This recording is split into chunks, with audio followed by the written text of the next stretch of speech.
What? Okay. Did you get rid of the phones and whatnot? All right. Here we go.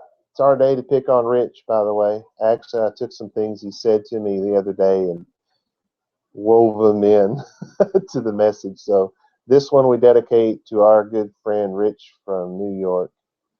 Here we go. Do you know someone who seems to have a new religion every time you encounter them? Do you know someone who seems to have joined a new church or synagogue every time you encounter them? Are you that person? It seems to me that there are a few different kinds of people who have listened to my teaching over the years. One group comes along and bides their time looking for a flaw, something they can disagree with. Most just disappear without a word. Some take the time to write me a long-winded dissertation about how they, by the holy smoke, have the truth and have come to believe that I am a lying demon from the pit of hell, and then they move on. Another group is more apprehensive than anything else, but they stop reading their Bible, they stop praying, they stop worshiping. Some eventually stop loving God altogether because, as they put it, they felt that the Torah was being shoved down their throats. Those people are usually the spouses of the next group. The next group are the excited ones. They seem to feel that God is telling them to tear the door off the front of their house and throw it into the street, burn their TVs and VCRs, burn their Christian books, shave their heads, but not their beards, eat non-GMO food, sit around a campfire in a toga singing Kumbaya. Stop it! Stop the madness! Stop the world! I want to get off. Some don't mind doing what God says, but is it really that important? Does he really mean it? Really? I don't think that's what it means anymore, Rob. I mean, if God wants to tell me what to do, won't he just say it to me? Some don't want to do what God says, but if you can show me why he wants me to do it, I might do it. Some don't feel good or right about what God says, but I'll do it if it will get me into heaven. What's the minimum? Some say my spouse is going to leave me if I stay on this path. So, see ya. Wouldn't want to be ya. God will understand. After all, he's the God of love and peace and stuff. He's not the God of division and separation. And finally, there's the rest of you. Why again are you still here? So, the name of today's message is 5 Things. 5 Things. Please stand and cover yourselves for the reading of the scriptures. We do this as a traditional thing. We don't do it it's not commanded by God's word.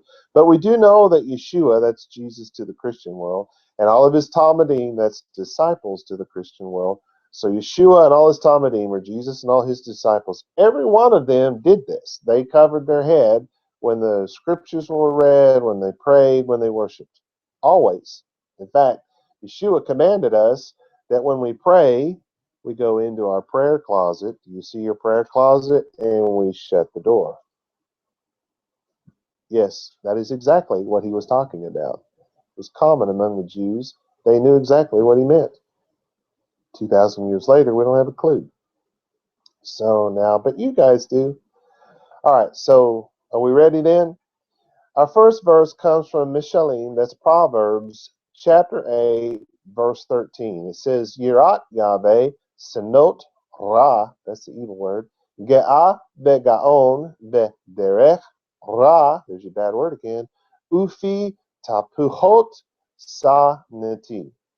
Our next word comes from Habakkuk, which is Habakkuk if you don't know, chapter 2, verse 4. Hine Upelalo Yashra Nafsho Bo Be Zadik Be Emunato Yih. All right, you may be seated.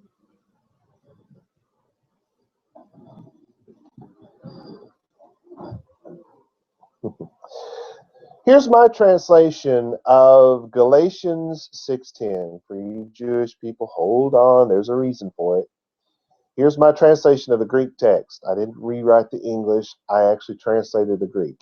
Therefore, then, as the opportunities arise, let us do what is right to everyone, but especially to our faithful family members. And as those of you who have listened to me for any period of time know, when the Yehudim, when the Jews of old spoke of faithfulness, they were speaking of what? I can hear every one of you, even though I'm deaf as a doornail today. I can't hear out of my left ear for some reason. But anyway, Torah observance, that's faithfulness. That's emunah. Now let me read Andrew Cain's utterly insane translation of the Latin text of Jerome's comment on Galatians 6:10. It's taken from his book, The Fathers of the Church, St. Jerome Commentary on Galatians. It's on page 260 of that book. He said, the Blessed John. Now you do realize they're speaking of Yohanan. His name was not John. The Blessed John, the evangelist. Why does he say that? Because the Latin text says evangelium. Evangelium, that's the Latin word, so it becomes evangelist, right? So the Blessed John the Evangelist, and by the way, Yochanan, this guy they're calling John, he was a Jewish shliach. He was not an evangelist. He was shliach. He was a sent one. He was what they would call more appropriately an apostle. He lived in Ephesus until extreme old age. His disciples could barely carry him. Was he fat or something? I'm just saying. It says his disciples could barely carry him. Then, in English, this man said, to church.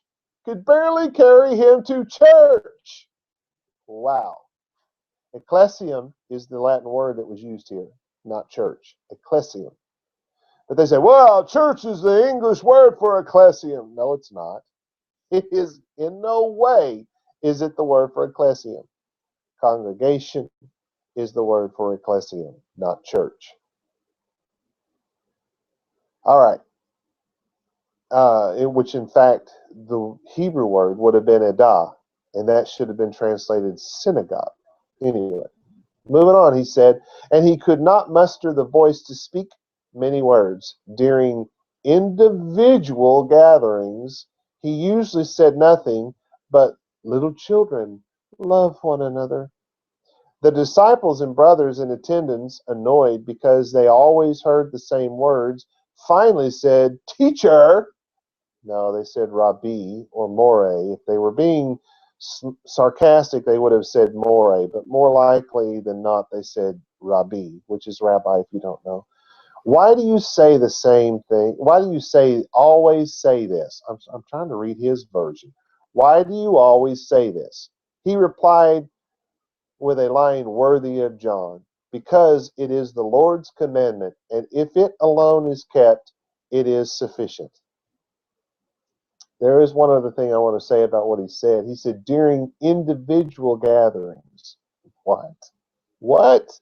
You can't believe how hard this man is, the lengths this man went to make it say what he wanted it to say.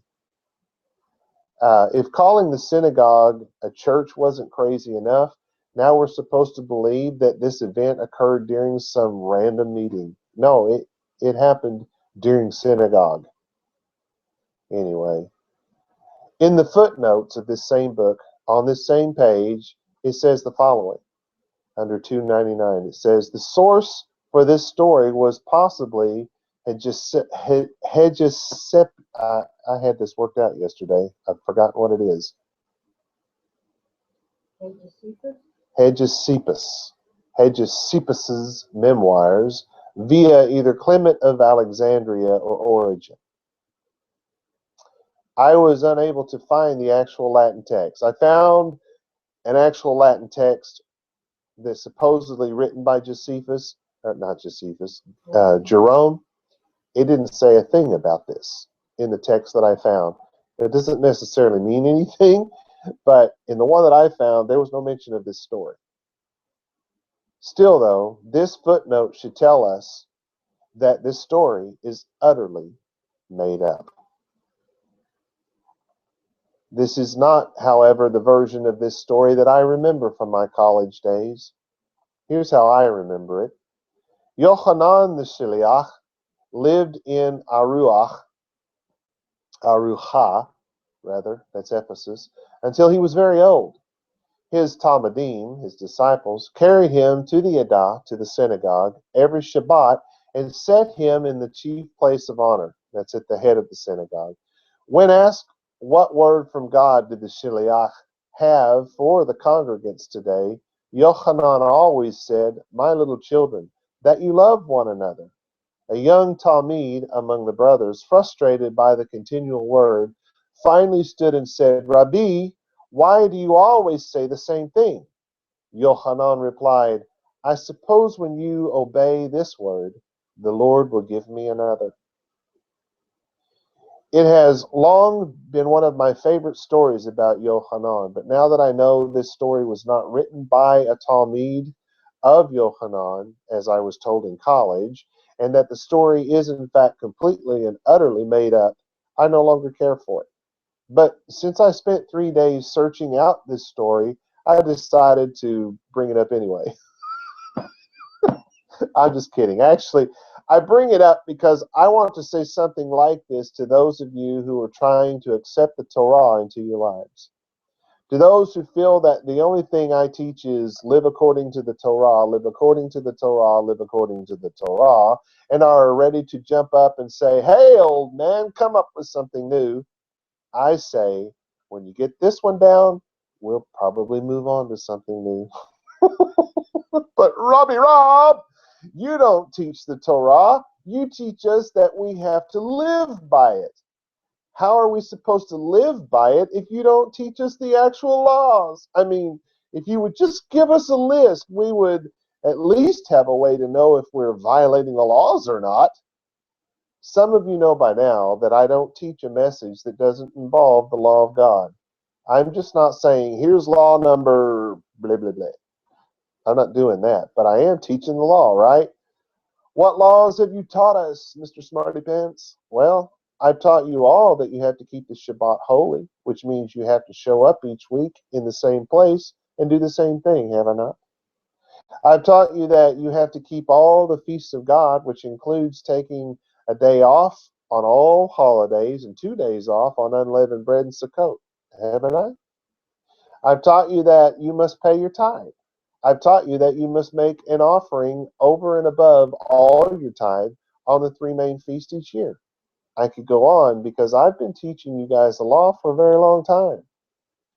But the idea that some of you feel the need for a list of do's and don'ts, that bothers me because it makes me feel that your focus may be in the wrong place. I'm worried that I sound negative and maybe have begun to tread a thin line between encouragement and discouragement. So let's move on to our first verse today so we can get on the encouragement side of things again. Our first verse, as you may recall, is Meshalim. That's Proverbs 8:13. And our first word is yirat, usually translated fear. I remember asking a guy years ago, and I do mean many years ago, what he thought the fear of God was. And he said, "Oh, I teach my boys that they'd better be afraid of God because he could strike them down with a lightning bolt at any given moment." I was like, "Oh, that's terrifying." Wow, he was actually teaching his boys that.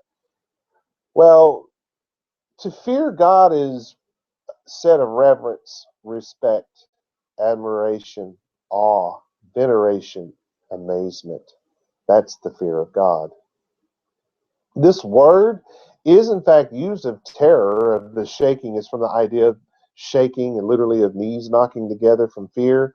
Yeah, the word is used that way, but not in terms of God, other than when it is negative. And that's I can't even think of a time where they did that. They probably did, but off the top of my head, I'm not thinking of one. Every time I think of the fear of God, I'm thinking of the reverence and the respect and the awe-inspiring moments in God's presence. That's what I think of, and that's what you should think of, because it's pretty much 99.9% of the time, that's what we're going to be talking about.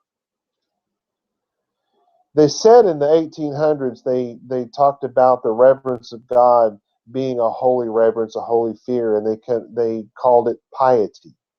But you have to know that in the 1800s, when the Germans, particularly like Jusinius and those, when they spoke of piety, they were talking of Torah observance, literally speaking of Torah observance.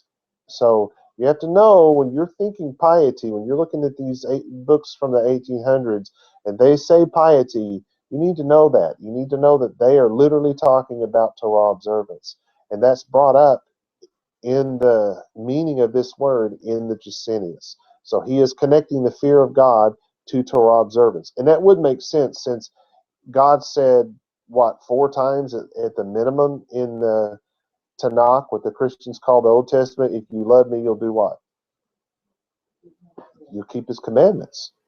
You'll show him reverence. All right, then our next word, of course, is Yahweh. So we're going to show Yahweh reverence. It's not just going to be anybody, right? It's Yahweh. And that's the proper name of God. And yes, it is Yahweh. I saw a list of all these sacred names, things that they do for God's name. And oh, wow. Where they come up with some of that stuff just left me scratching my head. I was like, holy smacker, what is this?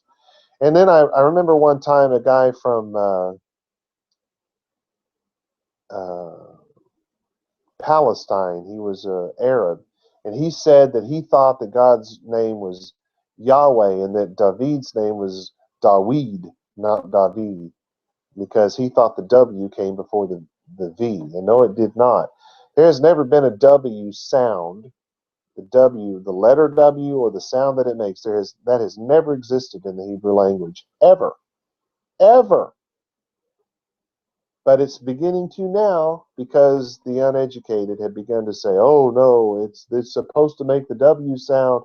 It changed later to the V sound. No, there was never a W sound in Hebrew. The Germans, when they began transliterating God's name, they transliterated it Yahweh. Why? Because their W in the German language made the V sound. So they were pronouncing it Yahweh because they knew that's how it was supposed to be pronounced. They were actually real scholars. But since we saw it as W-E-H or W-A-H-Y-A-H-W-E-H, with the W sound making the W sound in America, in our part of the world, it changed. So it's never going to be Dawid. It never was Dawid. It's David. It's never going to be the Wav. It's always going to be the Vav. It's never going to be Yahweh. It has always been Yahweh, the proper name of God. Now, our next word is Senot, which is hate, but you have to understand this word is in plural, so it's hates or hating. Yes, in plural in Hebrew can be a gerund, as they call it, ing, hating. They just put it in plural in Hebrew. And in plural, it's usually used, this is in feminine. If you put the tav at the end of the word, it's also a feminine ending. But that doesn't mean we're speaking about a female. So when you look in the Jusinius, it says female enemy. Well, yes, it can be used that way, but also when you're speaking of something to a group, it's going to be in the feminine. It doesn't mean that it's a female enemy. The word is from Senah, not Senot. Senot is from Senah, which is to hate. But what is hate? You need to know what hate is. Hate is revulsion. It's disgust, dislike, distaste, nausea, horror, loathing. This is what hate is. So it's to hate, whether persons or things, a hater, an enemy. So if it's an enemy, it's supposed to be someone who hates you. And somebody who's chanting death to America, they hate you. Okay? Tehillim or Psalm 5:5 says that arrogance will not stand before your eyes, speaking to God. Yours with a big Y because it's yours, speaking of God. Arrogance will not stand before your eyes. You hate all stonecrafting. Yes, in Hebrew it says stonecrafting. What do they mean? Idolatry, idol worship. because you make them out of stone. You hate stone crafting. So in your biblical text, when they talk about stone crafting, they're talking about idol worship. So arrogance will not stand before your eyes. The arrogant will not stand before God. And then he goes on and says, you, God, you hate idolatry. You hate idol worship. So what are they? They're telling you that idol worship is arrogance. Tehillim or Psalm 11:6. It says Yahweh. It says tries in English. He tries. What is that? Well, purifies through the fires of life. That's what a trial is. It's a purification. It's not God tempting you. God does not tempt anybody. He cannot be tempted. He will not tempt. It's not what that is. It's the fires of life. You are purified like gold in a fire to get the dross out.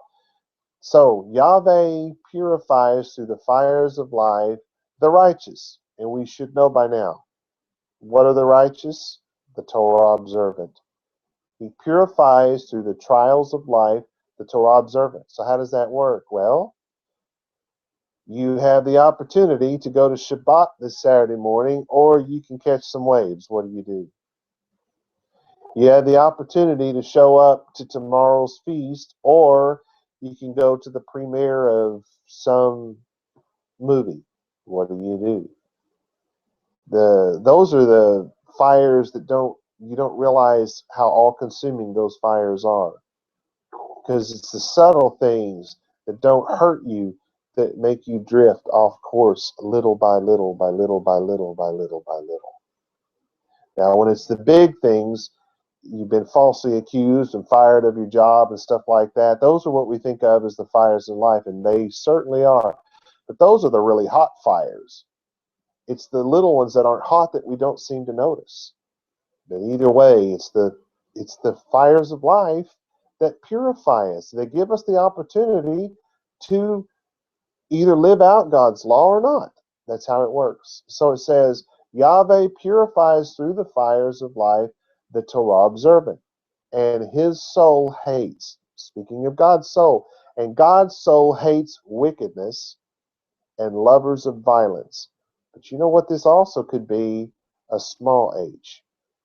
The one who's being tried by the fire, the one who's Torah observant, his soul hates wickedness and lovers of violence. It can be either way here. Hard to say, honestly, which way it should be. But I will say that in Hebrew, there's nothing wrong with saying that it's both. Because God's Torah observant. God lives by his law. He didn't give us a law that he doesn't live by. He gave us the roadmap to his lifestyle. It's called the Torah. So if we have to live it out, we have to know that God already lives it out. So it can go both ways. Probably should be thought of in both ways. If you're Torah observant, it's because you hate wickedness and you hate the lovers of violence. And then the next word is Ra. It's the Hebrew word for evil. And I don't think it's a coincidence that Ra is the Egyptian sun god, and the Jews chose that word for evil. I do not think that's a coincidence. So anyway, which came first, evil or the Egyptian god? Doesn't really matter, does it? Evil, it's bad, physically used of animals and people both. Bad cattle, bad waters, like cattle that are diseased, you can't eat them, so they're evil cattle. Water that you can't drink it because it's got amoebas in it. Some of you know what I'm saying there. All right. It's also of the manner of thinking and acting. But actually, it's more about this than anything else. It's that distortion of the face from the rage and the anger and the hard breathing and the nostrils moving in and out from that hard breathing, from that rage. That's truly more what they call evil in Hebrew than doing something evil, like murdering somebody just because you could. Well, that's evil, yeah. But in Hebrew, it's more evil to distort the face and rage than it is to kill somebody. And that doesn't lessen how evil murder is. It just that this word has more to do with the way of acting and the way of doing things. And this one always bothers me because I've had this, come through this, used to be this rage monster. I was the Incredible Hulk, except without all the strength to tear things up, thank God. But, I mean, I was, that changed. But if you watch it on TV, he changes slowly. And that I don't buy into that because I know that rage comes on like that.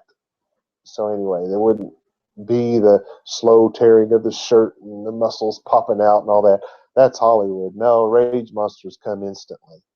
And it's bothered me, still bothers me to this day, because though I tell people, yeah, I used to have this real rage issue and used to be such a bully, and I was telling somebody that one time and saying that I used to just cuss like a drunken sailor, and the guy was telling me later on, he said, my wife and I were talking about that, and he said, yeah, I said, could you even imagine him being that way? I said, yeah, he used to say, oh, you bad dummy poo-poo head.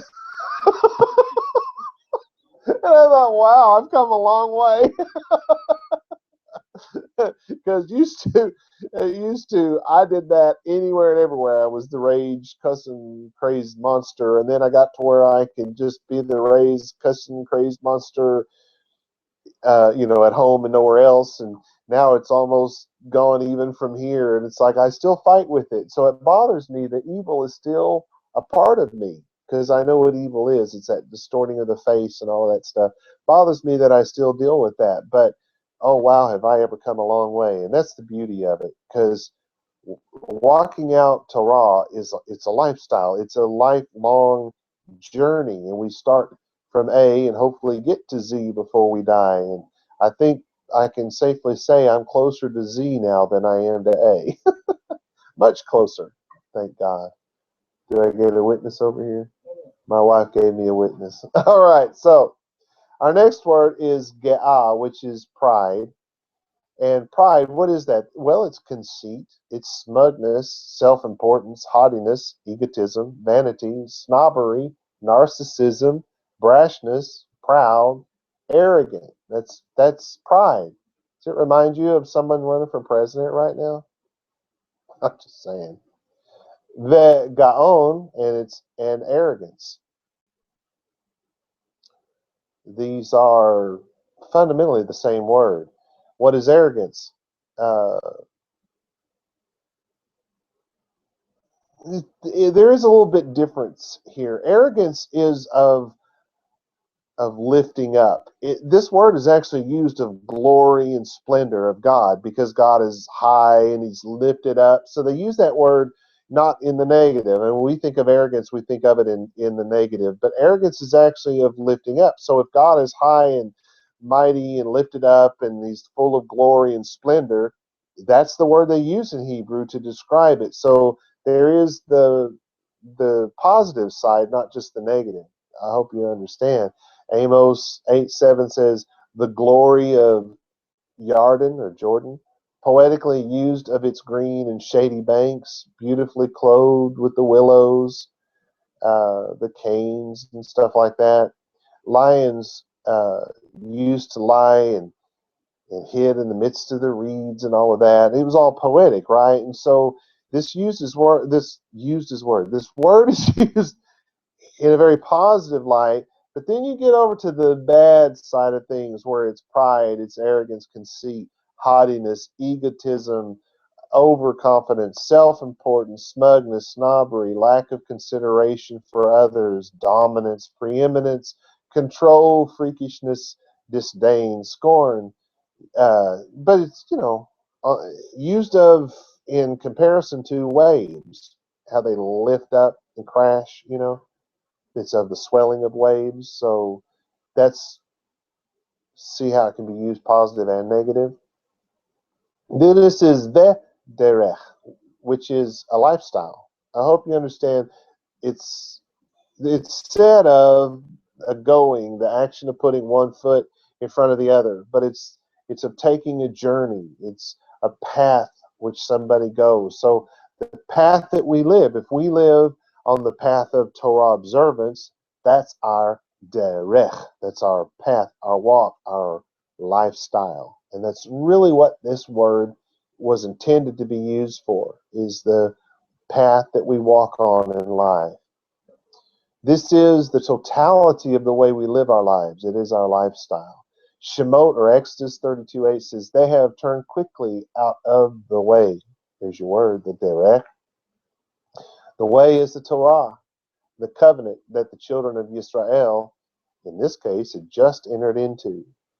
Remember, Moshe stood up and he said, here's all the stuff that God wants you to do and not to do. And all the people said, everything that he said, we'll do and obey. So he goes up to the mountain, starts hammering it out, chiseling it in stone, very literally. And the people got tired of waiting around for him to come back, and so they made him their own God, which they'd already said they would never do. They worshiped that God, which they'd already said they would never do. And they even called that God, they called it Yahweh, gave it God's name. Well, you talk about some serious blasphemy. They were definitely guilty that day. They had turned quickly from the way. So when it talks about the way, they're talking about Torah observance. Then it says, our next word, of course, is Ra. There's your evil word again. That's that distorted face and doing evil things. And the things that we think of as evil generally are. Then we have Ufi, and that's and the mouth. The Fi, P is the mouth. It's literally of the mouth. It's of breathing, because that happens through the mouth. It's of, like, the entrance of the city is called the mouth of the city. The entrance of the sea is called the mouth of the sea. If you have a thing to pour water out of, where it comes out, they call that the mouth of the pitcher. Not picture like you hang on a wall, but the pitcher that the water comes out of. Anyway, our next word is tapuhot, which is double talker, double talker. And this word is only used in plural in the biblical text. It's never used in singular. It's of perversity, foolishness. So it would help if you knew what perversity is. In the biblical text, because of, over the years, somebody writes a dictionary for the Bible. And then they'll use some word. And then, 10 years later, somebody else will see that word and they'll elaborate more on that word. Well, we use it this way in America, they use it that way in Egypt, and so uses it this way in Italy. And before you know it, they've gone completely off the reservation here, and the meaning of the word of perversity becomes sexual depravity. But that's not what perversity, that's not what it is in the Bible. In the Bible, a better explanation of what it is would be to, let's say you're trying to decorate your new apartment, can't find your little hammer, you want to hang some pictures, so you get the screwdriver, you get your little nails, you take the back of the screwdriver and you bang on it, and you knock the nail into the wall, hang a picture. Well, what you've done is pervert the use of the screwdriver. It was not designed to hammer nails into the wall. It was designed to, turn a screw. So the use of that screwdriver has been perverted. So now, if you tell a lie, what have you done with words? You have perverted your words. Do you see what they mean when they say that? So this is perversity.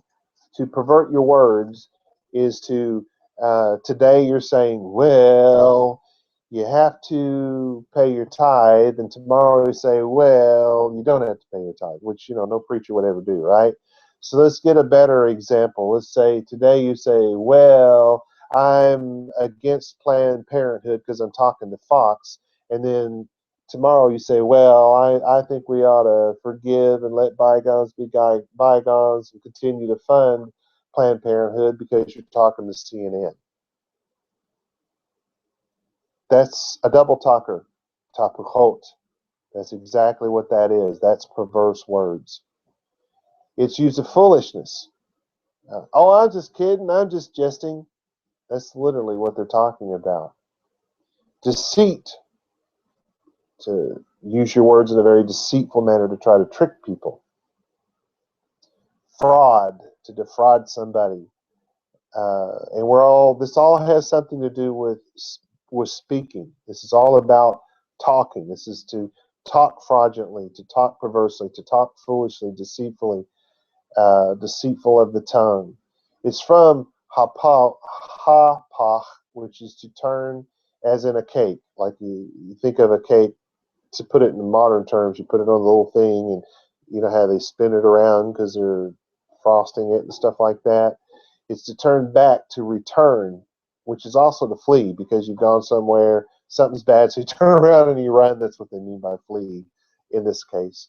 It's to pervert anyone's words, to turn on them, someone who doesn't keep their word. Hey, don't worry about it. I'm about to give you a boatload of money. Guy did that to us once, going to give us a boatload of money. Well, I didn't know what a boatload of money was, but it sounded good to me. And so he took us out to dinner, and he opened up a camera bag and showed it to us. It's full of money. And I was like, reaching out for it, thinking that was my boatload of money. It wasn't a very big boat, but I was all for taking it. Oh, yeah, I'll give that to you next week. I'm here right now. Why not just... I never saw that guy again. Anyway, he turned on his words. Those who say they meant something else when their words are called into question, that's something else that Trump did just the other day. He said, basically said that Carly Fiorina was ugly, which isn't true, but he said that, and then when they jumped all down his throat, he's, oh no, I wasn't talking about her face, even though that's actually what he said was her face. He said, I wasn't talking about her face, I was talking about her persona. This is a really good example of what this word means. It's just a liar. It's a liar. Someone who double talker is a liar. Our next word is sinati, which is hate. It's from sinah. We've already had this word. That's the revulsion, disgust, dislike, distaste, nausea, horror, loathing. That's what that word is. All right, so let's look at my amplified translation of this. It's Meshalim, or Proverbs 8:13. Reverence, respect, admiration, awe, veneration, and amazement of Yahweh is. I'm going to tell you what the fear of God, or what the reverence of God is. The fear of God is hatred, revulsion, disgust, dislike, distaste, nausea, horror, and loathing of evil, pride, and arrogance, and an evil lifestyle, and a deceitful, perverse, foolish, fraudulent, lying mouth I hate. All right, let's get a little more down-to-earth, straightforward translation of this. Is Mishalim, or Proverbs 8:13. The reverence of Yahweh is to hate evil, pride, and arrogance, and the lifestyle, and an evil lifestyle rather, and a deceitful mouth I hate. And this is the writer. This isn't God saying that's what he hates. It's the writer saying that's what he hates. So that means you should hate it as well. So what is this verse saying? How do we actually do this? How do we apply this to our lives? Well, I'm glad you asked. Let's talk about the reverence of God. It's to be reverent to Yahweh, to his wants, his needs, his desires, to his Torah, his authority in our lives. It's to be respectful in your words, your deeds, your actions toward God and all others. To be awestruck by the words, deeds, actions, powers, splendor, and majesty of Yahweh your God. It's to worship God in all your words, to worship God in all your deeds, to worship God in all your actions, and in all of your lifestyle. It's to stand in amazement of Yahweh's holiness, his righteousness, his consistency, his longevity, and his authority. So what is it to hate evil? How do we do that? Well, we're supposed to be repulsed by conceit. We're supposed to be repulsed by egotism, haughtiness, self-importance, vanity, smugness, snobbery. We're supposed to hate a deceitful mouth. We're supposed to hate a deceitful deed. We're supposed to hate a deceitful word. We're supposed to hate a deceitful action. Think about that. It's because the Republican Party, the people who are Republicans in America, because they hate the deceitful mouth, because they hate the deceitful deeds and the deceitful words and the deceitful actions of the GOP, that they are turning to a man who is conceited, egotistic, haughty, self-important, vain, smug, and snobbish. Whoops. That's not the way it's supposed to be. To hate evil is to be repulsed by conceit, to be repulsed by egotism, haughtiness, self-importance, vanity, smugness, and snobbery. That's supposed to be repulsive to us. We are supposed to hate that deceitful lying mouth, those deceitful lying deeds, those deceitful lying words, those deceitful lying actions. We are supposed to be disgusted by a perverse mouth, by a mouth that turns on its words, that by a person whose deeds are perverse. They say one thing but do another. People whose words, they say one thing and do another, whose actions, they've said one thing but their actions are another. We're supposed to be disgusted by that. We're supposed to be nauseated by foolishness, by the foolish mouth, the foolish deeds, the foolish words, and the foolish actions. We're supposed to be horrified by a fraudulent mouth, a fraudulent deed, a fraudulent word, a fraudulent action. We're supposed to loathe a lying mouth, a lying deed, a lying word, a lying action. Our next verse is Habakkuk. That's Habakkuk 2:4. And our first word is hine, behold. But remember, hine is that taking the finger and pointing at something, because you're supposed to get somebody's attention on something in particular. It's not, behold me, look at me, it's all about me. No, it's, if we're going to talk about this chair, behold my chair, look at this. That's what hine is. A lot of effort for that word. Upala is our next word, lifted up. It's to swell up, to be swollen, inflated. So they use it of a tumor, of a hernia, because of this, how it swells and stuff like that. There's your word. Then it says lo, which is no or not, and it's the negative article in Hebrew.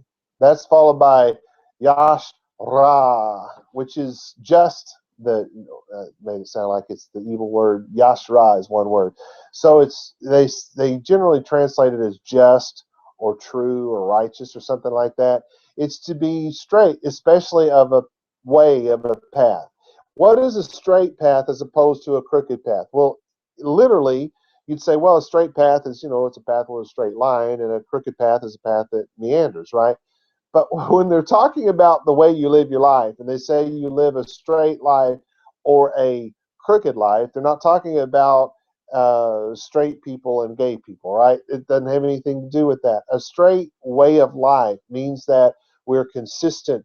We do the same thing day in and day out. We don't say one thing and do another. We don't act one way here and act another way there. We live a straight life. We do what we say what we mean. Of a crooked way, that's where, hey, elect me, and within 12, the first 12, was it days or weeks? Remember 12 and 12? I don't remember. I think it was 12 weeks. They were going to do all these 12 things. You know how many of those 12 they actually did in those 12? Well, they sort of got one of them done in the 12, and they still haven't actually finished that one. They're still working on it, and that was in 012, 2012. Is that 012? Anyway, I'm just saying. So that's kind of what the crooked path is. You guys follow what I'm saying? The biblical Hebrews ascribe to a just man, a man who lives according to the laws contained within the Torah. That's what they call a just or righteous man. They ascribe to a person like that benignity and liberality, temperance and sobriety, and eating and in speaking. The love of truth, the love of wisdom is ascribed to a man like this or a woman like this. Emphatically is used of innocence from Torah rebellion. It's because Torah rebellion is sin, right? And so if you live according to the Torah, you're innocent of sin. You get how all of that ties together? The biblical text only refers to the Torah observant as righteous. All others are unrighteous. Did you hear that? The biblical text only refers to the Torah observant as righteous. Everyone else is unrighteous in the Bible. Our next word is nafsho, and literally that means soul and he. It's from nephesh, the soul. It's the anima by which the body lives. It's the seed of the senses, the affections, and the various emotions of the mind, and all of that kind of stuff. Really, what's it boiled down to? It's the soul. It's the part of you that lives on. That's what they mean by soul. And so if 7 people die, they say we've lost 7 souls. We still do that in English.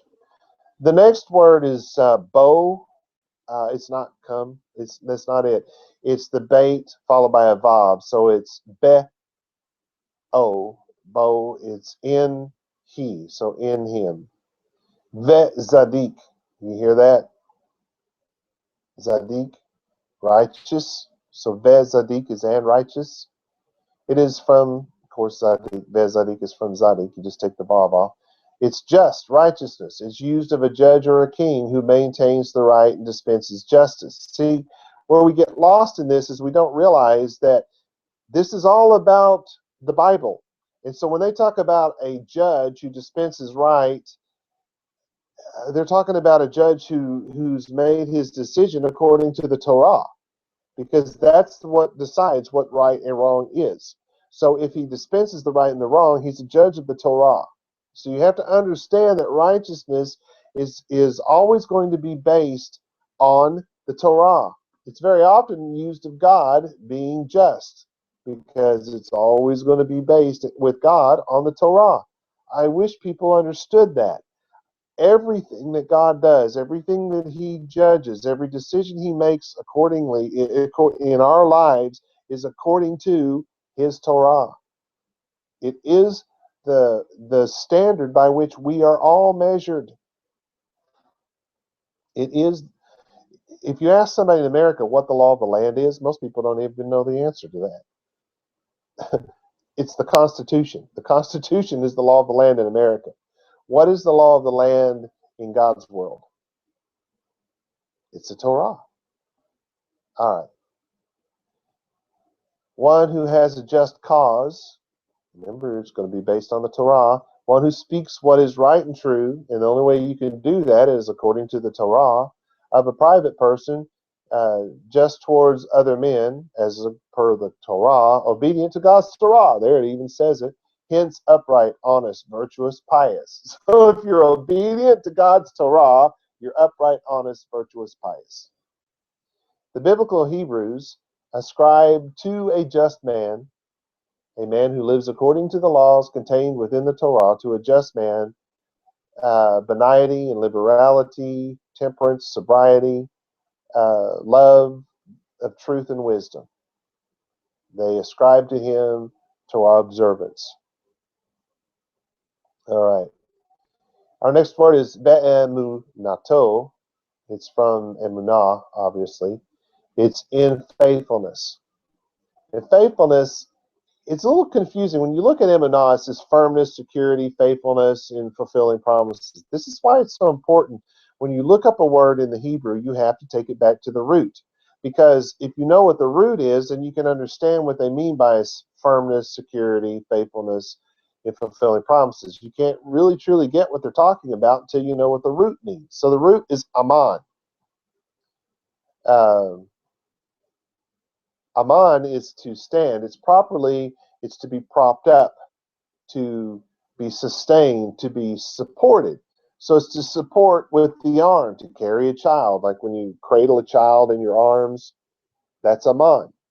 So when you're building a house and you know how they'll put the wall up and then they'll take that board and they'll nail it to the wall and they'll nail it to the floor to hold that wall up, they propped up that wall. It sustains that wall. It supports that wall, right? This is exactly where this idea is coming from. It's to found. It's of a foundation. It's something that's built on a firm or solid foundation. It's to be stayed up, hence to be firm, unshaken, such as one may safely lean on. Metaphorically, to be faithful is to lean and confide on anyone, to trust, to be secure. So faithfulness was generally only spoken with respect to Torah observance. That is to say, of being faithful to live out the Torah in our day-to-day lives. This word used in this way was no doubt chosen because the Yehudim, the Jews, believed that the Torah was the foundation of life. In fact, the word Torah actually doesn't mean law. You guys have heard me say this before.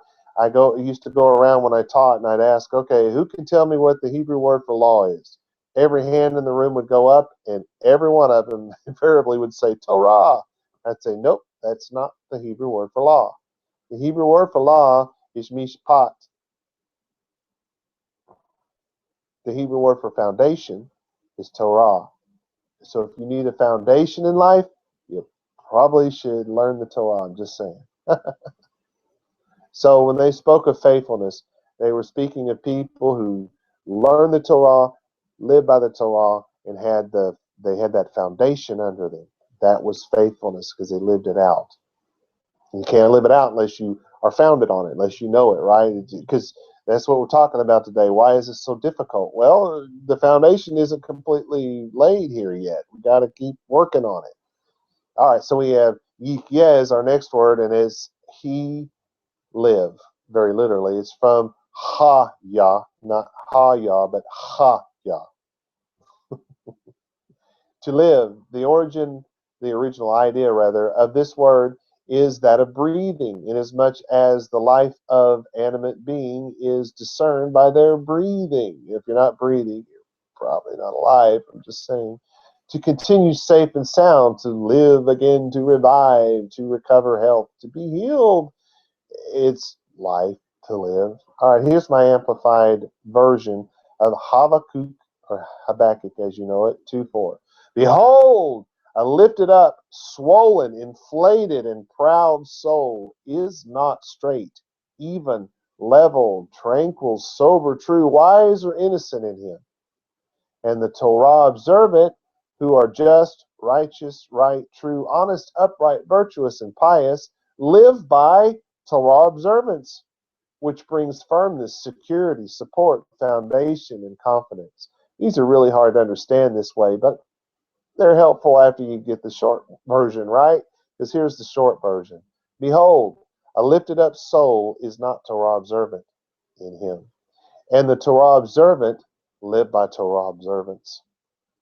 How does it normally say it? Well, normally it'll say something like, behold, a lifted up soul is not just in him, and the righteous live by faithfulness. But what did it mean to the Jew who wrote it? Behold, a lifted up soul is not Torah observant in him, and the Torah observant live by Torah observance.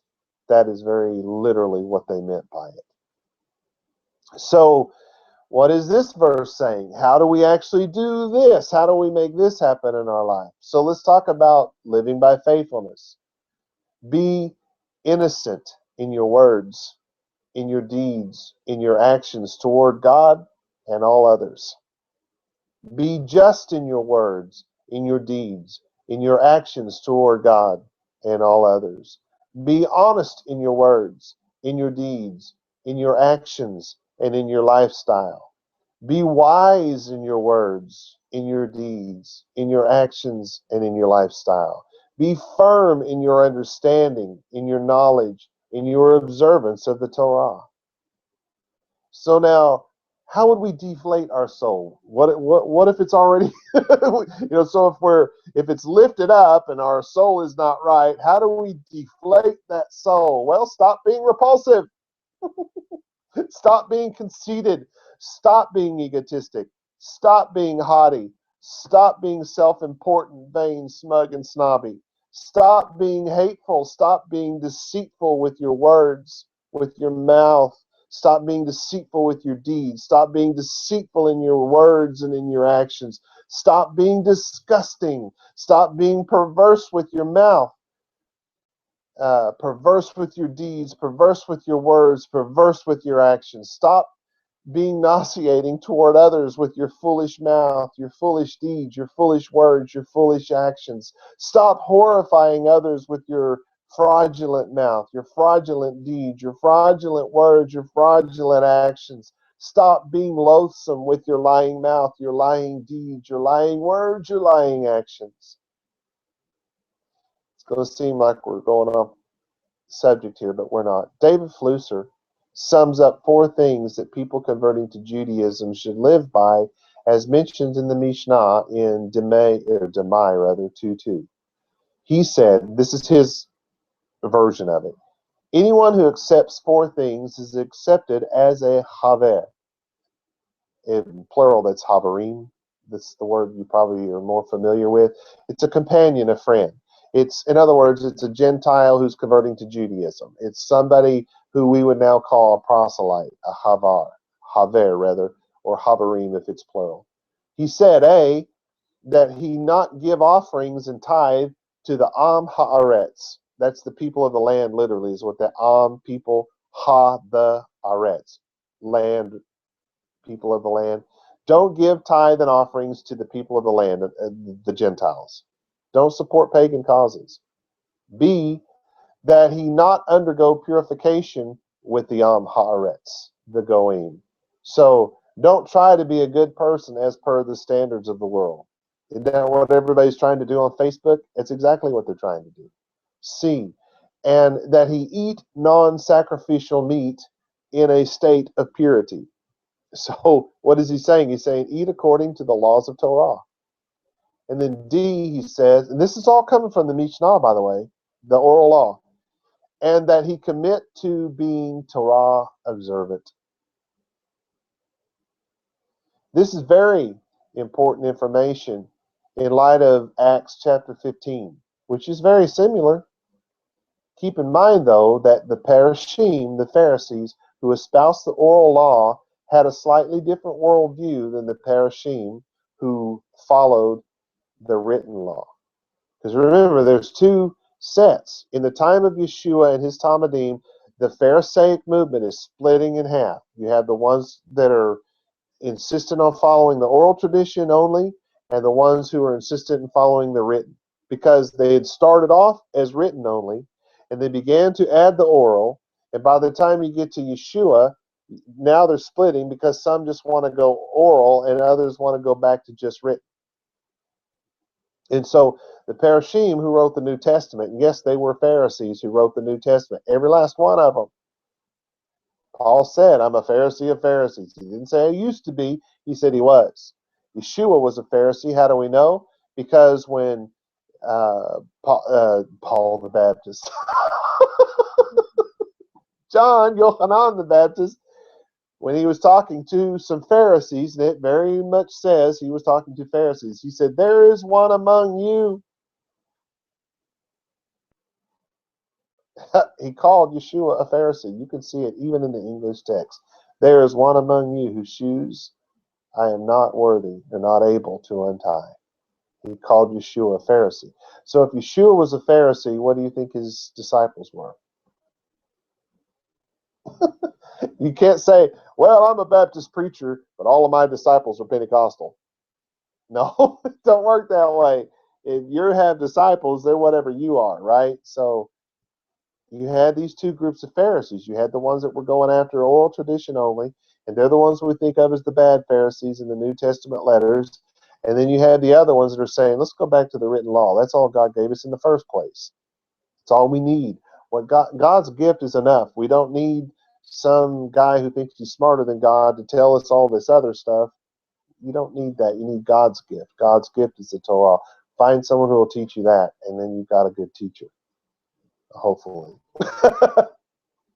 Anyway, so there was a difference in the way these people saw each other. I say that because the Pharisees who followed after the Torah are going to say a couple of things a little different, not much different, but a little different.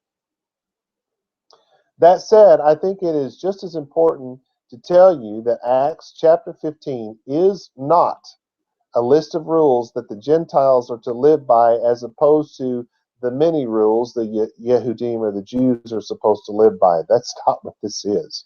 Acts chapter 15 is a listing of the basic lifestyle requirements for Gentiles accepting the Torah into their lives. So let's go through my translation of this Greek text. It's Ma'asim, or Acts chapter 15. We'll start with verse 1. And some came from Yehuda, teaching the brothers that unless they be circumcised after the custom of Moshe, they cannot be redeemed. So what's the Christian do with that? Oh, I don't have to be circumcised, blah, blah, blah. No, that is not what he just said. He said that some of them were saying you can't be redeemed. What does that mean? Oh, you can't be saved. Redeemed, saved, same thing. See, I could be saved without. No. If you can't be redeemed in the Jewish world of the first century, you can't go into the synagogue. That's the problem. Verse 2.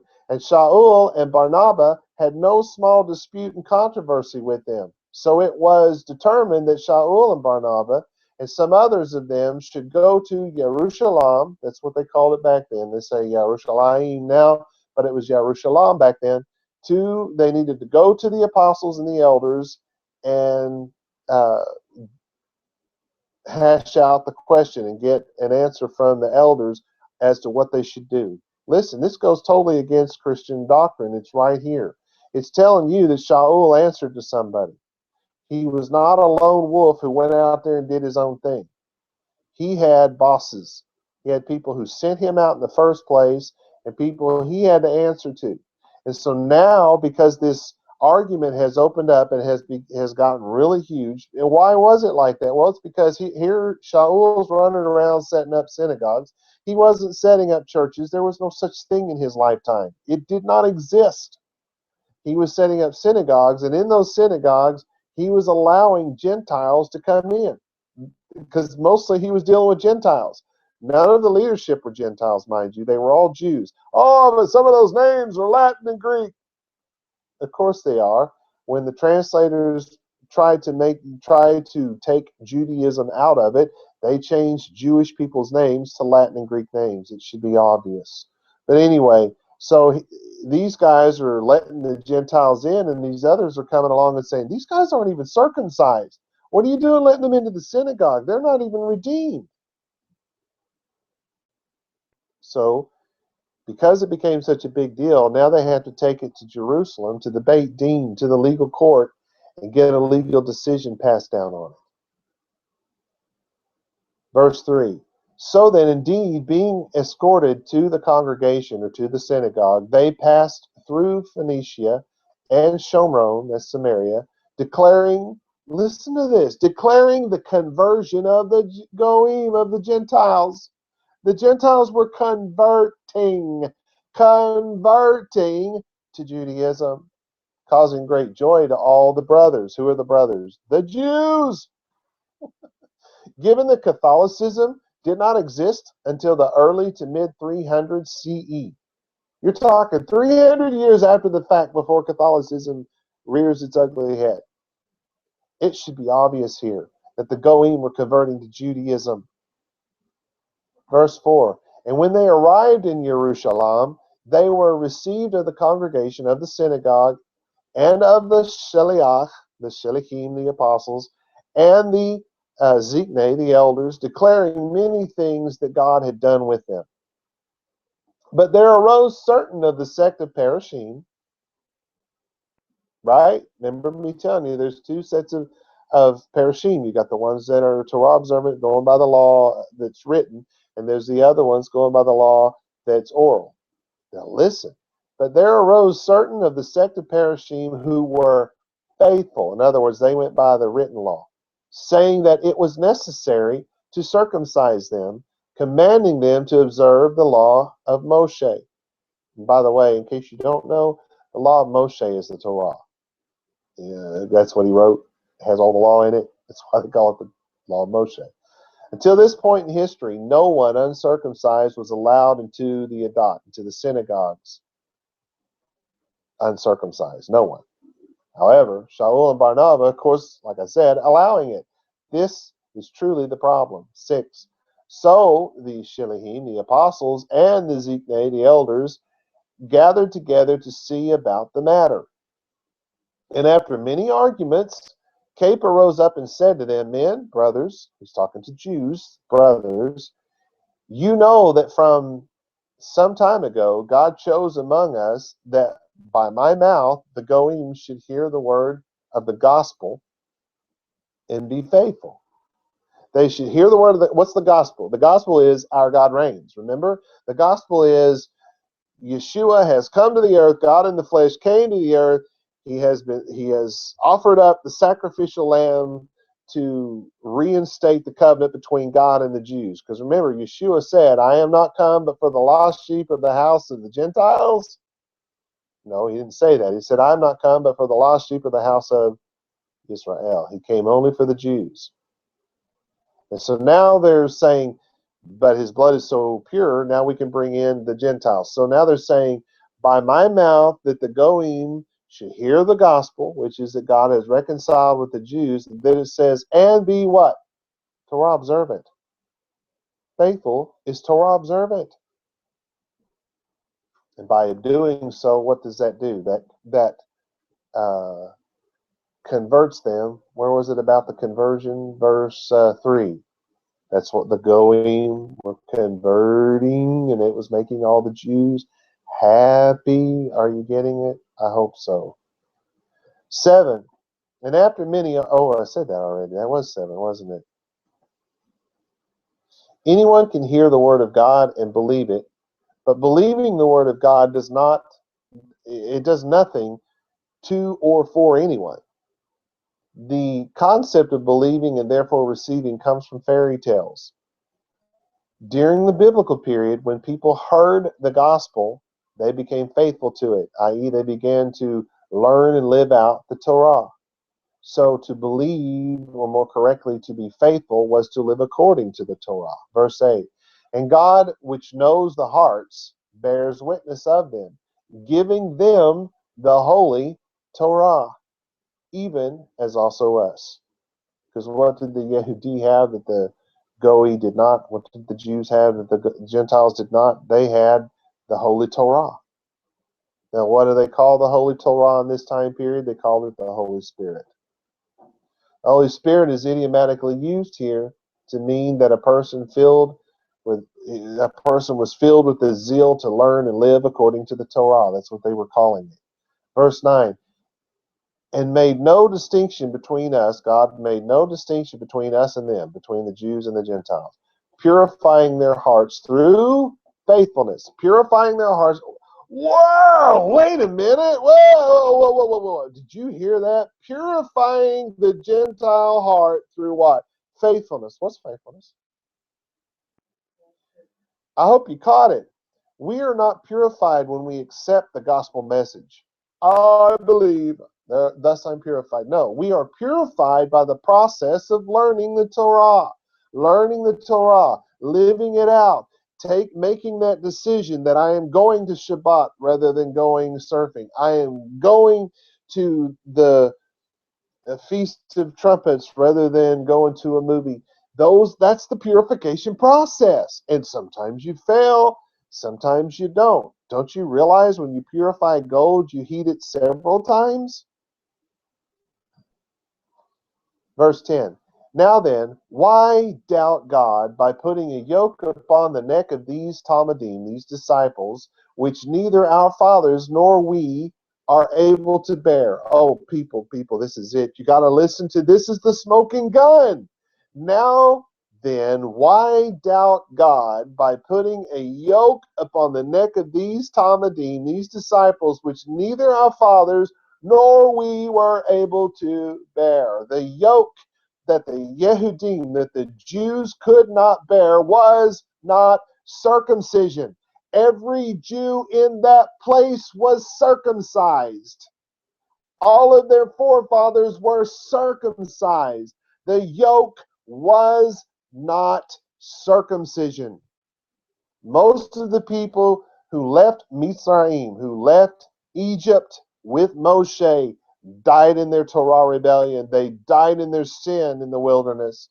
Those Yehudim, those Jews, could not live out the Torah after 40 years of a cloud by day, a fire by night, water flowing from a rock that followed them around in the desert, food falling from the sky 6 mornings a week. What in God's name would ever make anyone think that a Goy, that a Gentile, could do any better in a time when none of those things were even happening? Kepa is not saying that they should not be circumcised. He is saying that they are asking too much too soon. They are asking too much too soon. Let them come in before they are circumcised. They obviously love God's Torah, or they wouldn't be here. And what happens? But by the grace of Yahweh, Yeshua, he said, we shall be saved, even as they. So as long as we are learning and striving to live according to our covenant, in other words, according to the laws contained within the Torah, we have the grace of Yahweh Yeshua, he said, which covers us over with his blood, even though we fall short. God's grace covers the Torah rebellion we commit inadvertently. It covers the Torah rebellion we commit through ignorance of the Torah. It covers the Torah rebellion we commit through disobedience, blatant disobedience of his commands while we're still having trouble letting go of something from our past. For men to come along and claim that there is no salvation unless and until we do something or stop doing something is to diminish the grace of God and to lay heavy burdens which no man is able to endure, not even a Jew. Verse 12 says, then all of the crowd became silent. He gets up and he says, too much, too soon, and the crowd went silent. And received Barnabas and Shaul, declaring, because at this point it all gets quiet, nobody knows what to say. They all realize that Kepa has just blown everybody's minds right out of their ears. It's like, whoa, he's got a point there. So then Barnabas and Shaul, they stand up and start declaring the great miracles and wonders God did among the Gentiles through them. You know, raising the sick and the dead and whatnot. Verse 13, and afterwards they kept their silence. People were so blown away. You've got these Jews that somebody makes them realize, you know, you're asking too much too soon. Look what happened to the Jews. They couldn't even pull it off. But their children after them did. So cut them some slack here. And so it blows their mind. Everybody's mind is just blown. And then what happens next? Shaul and Barnabas get up and say, man, we went in there with the Gentiles and God's healing the sick and he's raising the dead and he's giving sight to the blind. How can you argue at that point? Who can get up and say, that's not a God? Everybody's just silent at that point. It's like, wow, they're right. God really has opened the door to the Gentiles. And it's exactly what the Bible said would happen. I mean, think about how awesome it is when you realize you're living something. You're actually in the moment that the Bible spoke about 1,000, 1,500, 2,000 years before you stood there. That's pretty incredible. Leaves you speechless, apparently. And afterwards, they kept their silence.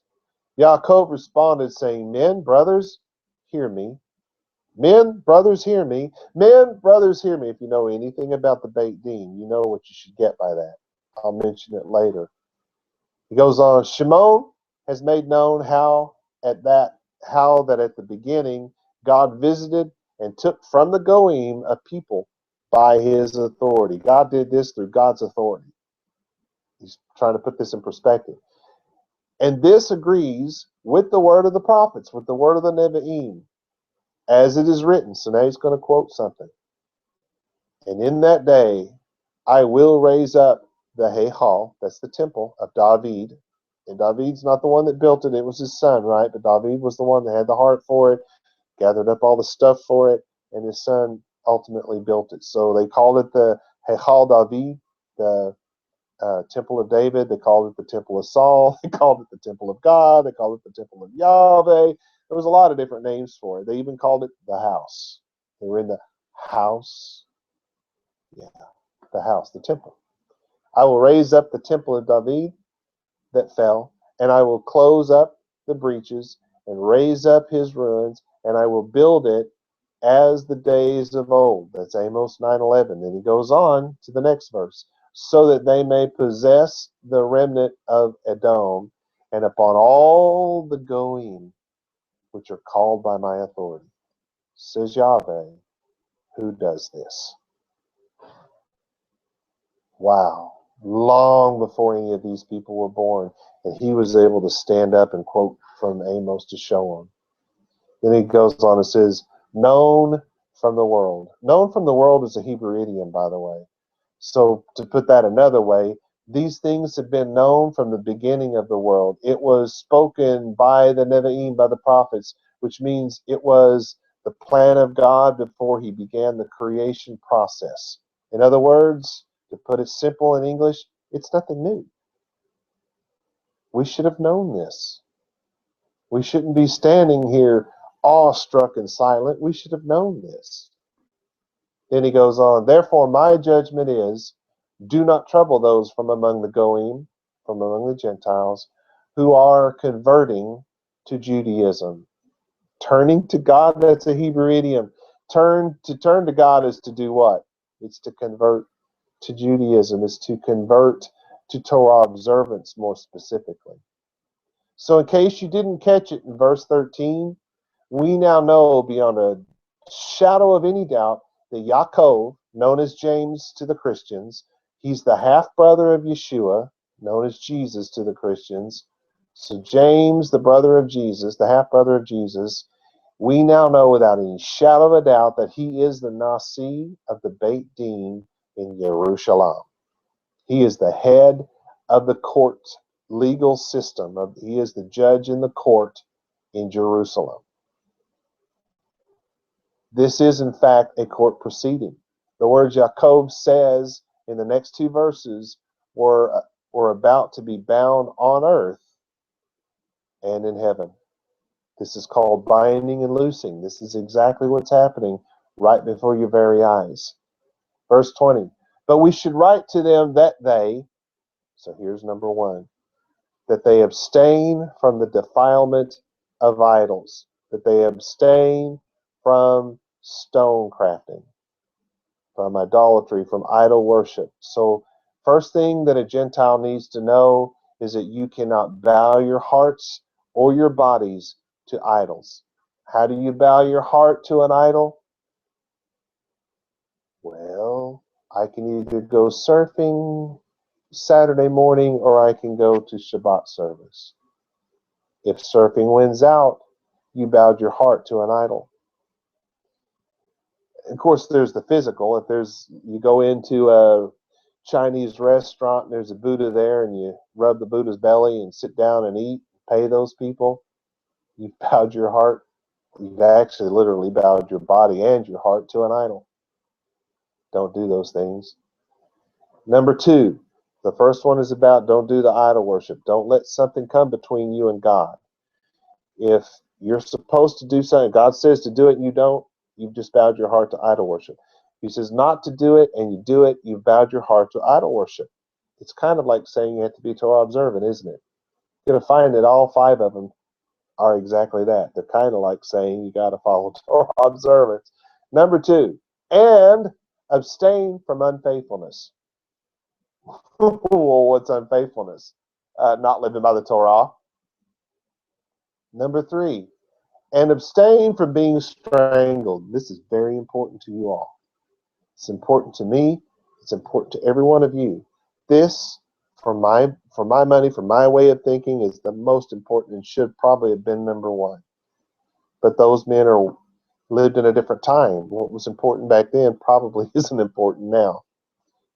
As important. Well, it's all still important, but what I'm saying is, in their time, you couldn't walk around without a literal carved idol being in every nook and cranny around you.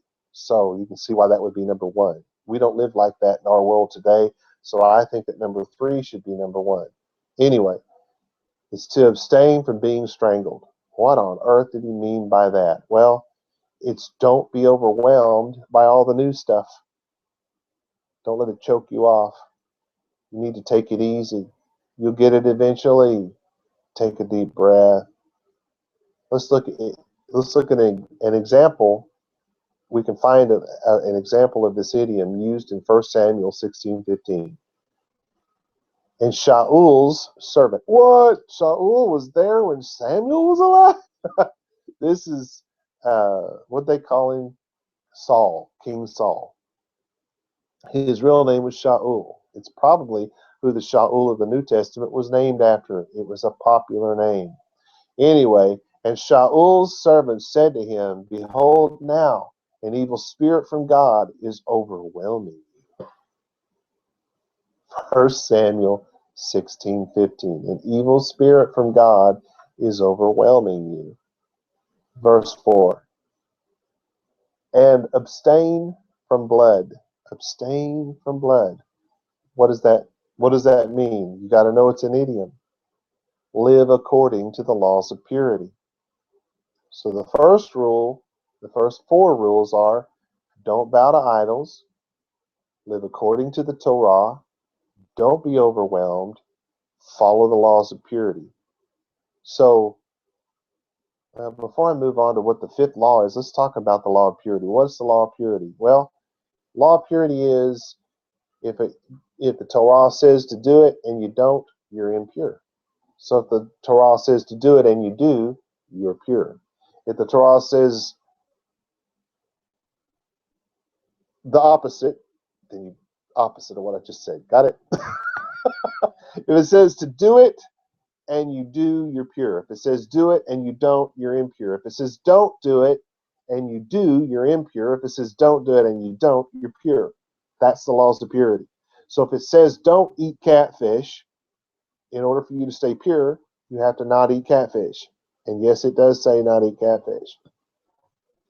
Let's move on. Those are the laws of purity, cover all of that.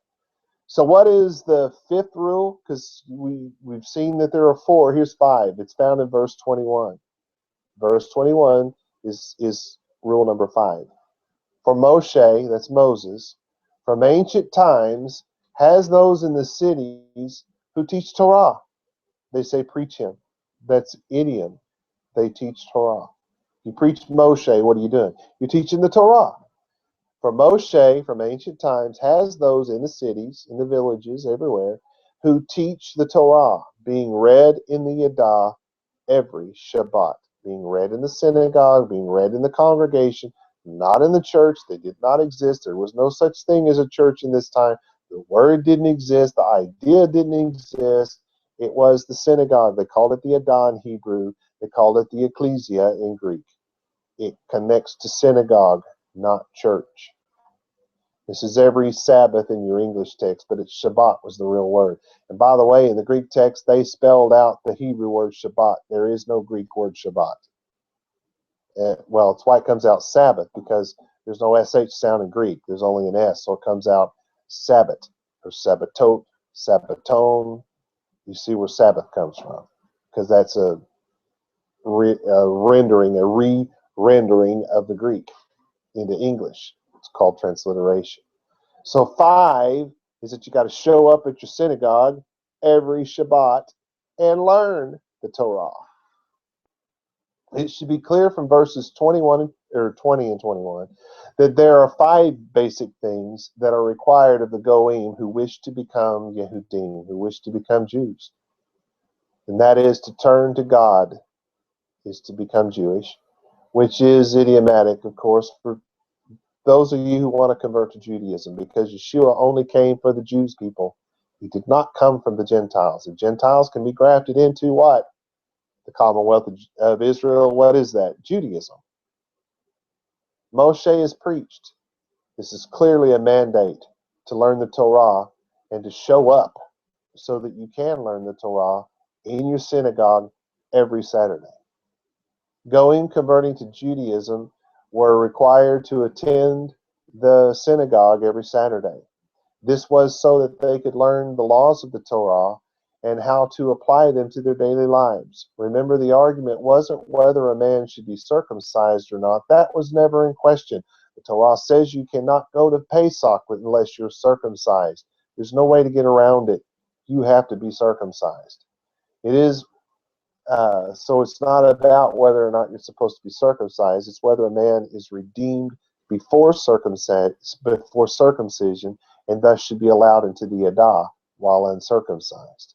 In the end, it was agreed by the apostles and the elders who actually followed Yeshua, the guy they called Jesus, God in the flesh, Yeshua. Those people who actually followed him all agreed that a person is saved, he's redeemed, the moment that his heart changes and says, I will follow the Torah. So what can make things easier for the Gentile converting to Judaism? Well, it boils down to 5 simple things. 1, don't bow down to idols. Put one of those, things that the Jews call the mezuzah on your door, but don't kiss it. That's idol worship. Don't let anything come between you and your ability to obey God's law. I don't care if it's putting food on your table or paying your bills. If it's coming between you and God's law, it's sin. Don't do it. That's idol worship. Don't let your job, your financial situation, your emotional, your spiritual, or your social situation, or even your spouse or children stop you from obeying God's Torah, because it's idol worship. Anything that you choose over God, no matter what the reason, is by definition idol worship. So there's the first thing you don't do. Second, you live according to the Torah.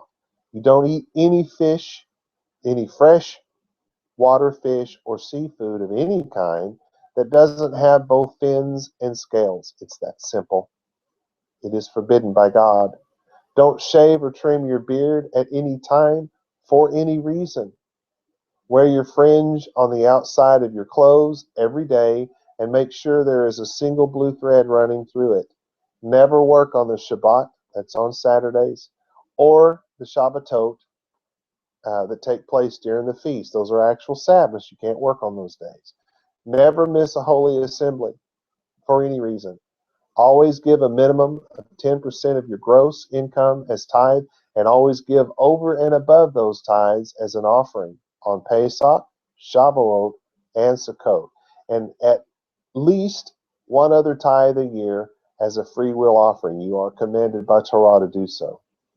The head of each household must present himself to his rabbi on the first holy assembly of each of these feasts. It is a commandment of God. The third thing, don't be overwhelmed. Take in what you can and pick up the rest later. There's only one heaven and hell issue in the entire biblical text: the rejection of Torah observance.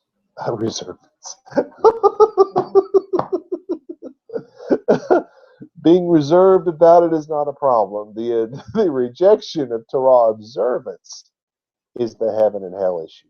However, living out Torah to absolute perfection is not expected of the new convert too much, too soon. You are only required to do that which you have been taught to do.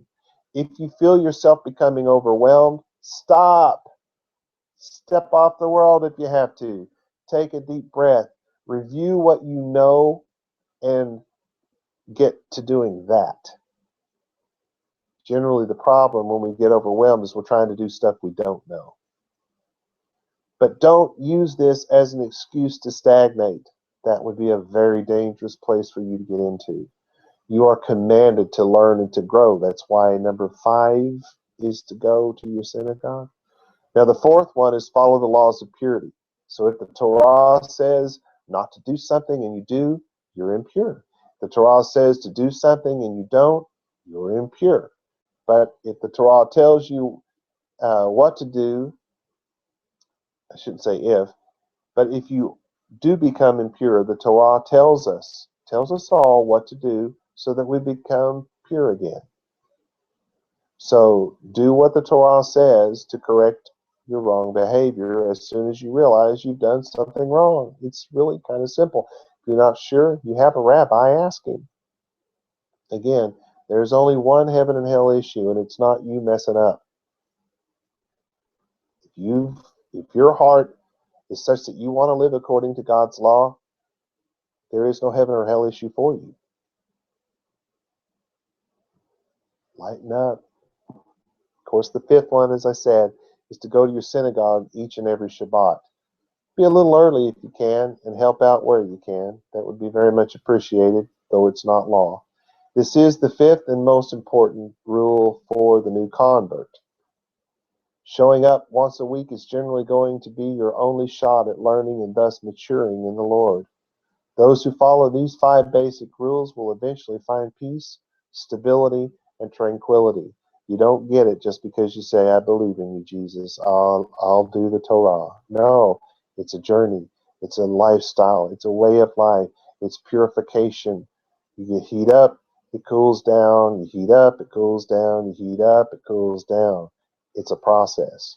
Further, when new converts realize they are losing these things, they should know that it's time to revisit these 5 basic rules. When you realize that you're becoming overwhelmed and you're not hanging on and retaining, it's time to step back and say, okay, wait a minute. Time to simplify. I'm doing too much too soon. So what if your spouse is the kind of person who goes off let me say this a different way. So what if your spouse is the kind of person who goes off half-cocked and does crazy things? You married that person. Does this surprise you? I actually like this kind of person because I love this kind of enthusiasm. There's rarely any doubt in my mind as to where people like this, the ones that go off and do crazy stuff, it's very rarely any doubt in my mind as to where they stand in their walk with God. It's the reserved ones that are a mystery to me. Are they getting it? Do they need help? Should I ask? Will I offend if I ask? I'm never sure. So what if you come home and find your front door is thrown out in the middle of the yard and your spouse is burning old LPs of Andre Crouch, the second chapter of Acts, and Metallica, and wearing a toga singing Kumbaya? So what? At least you know where your spouse's heart is. Would you rather be with someone you don't, someone you can't read, someone you don't know where their heart is? Would you really rather be with someone like that? Living for God isn't hard. It can actually be boiled down to 5 simple things. What's hard is giving up our desire to hang on to all the garbage we bring into the mix. We want to go on mixing the clean with the unclean. We want to receive all the blessings of God without shedding our bad behavior.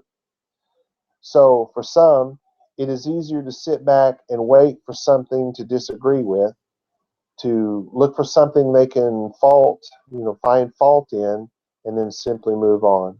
That's why there's so many like that. People don't move on because the Torah is being shoved down their throats. They move on because they don't hate evil and love Yahweh God enough to swallow it.